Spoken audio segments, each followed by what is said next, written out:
বিয়ের পরেও মায়ের ভালোবাসা একই থাকে। সবাই আমাকে উইশ করছে, সবাইকে থ্যাংক ইউ বলে দিই। প্রত্যেক বছর মা আমার জন্য কত কিছু রান্না করে, এবছর মায়ের হাতে সব রান্না মিস করব। আগের বছর কত মজা হয়েছিল।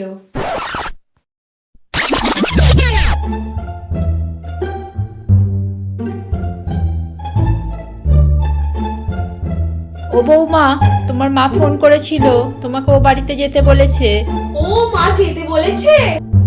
আমি তো ভাবলাম আমার বিয়ে হয়ে গেছে বলে এবছর আর জন্মদিন পালনই হবে না। এই দিনটার কথা কি আজ ভুলতে পারি?